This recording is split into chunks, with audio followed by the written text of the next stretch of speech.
Letter to the Hebrews, some of it I find almost dense. Some of it I find delightful and refreshing. Yesterday's reading was about Melchizedek, the high priest,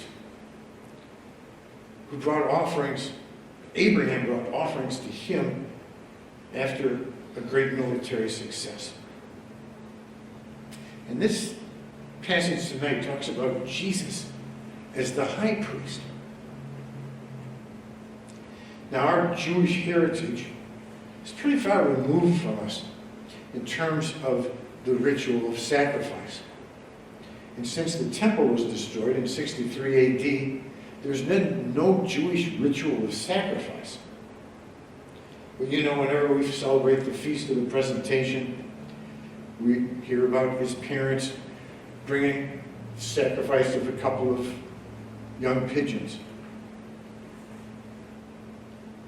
The sacrifice of the poor.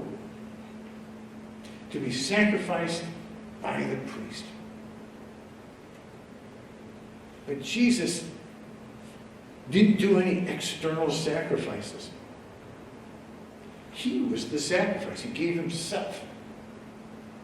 You think about the cross, of course. But the huge sacrifice was, though he was in the form of God, he did not deem equality with God something to be clung to and grasped at. But he humbled himself, taking on our likeness, walking in our midst, and then laying down his life for us. He gave himself. Well, the mystery and the beauty of this saint, a 12 or 13-year-old girl, Agnes,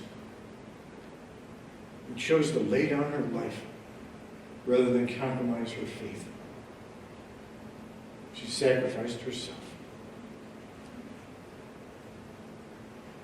In so many little ways, day after day, the gospel calls us to sacrifice ourselves.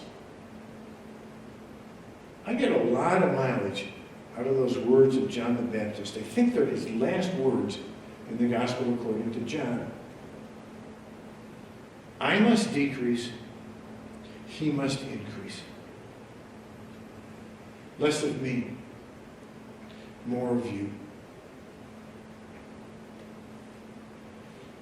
Jesus laid down his life for us. We're called to imitate him. In laying down our lives for one another. In our generosity, our mercy, our patience, our understanding, our forgiveness, our welcome and invitation. It's unlikely that we'll hang on a cross, but even Jesus reminded us, if you want to come after me, take up your cross. Your cross. Take it up every day. Follow me. May God bless us all.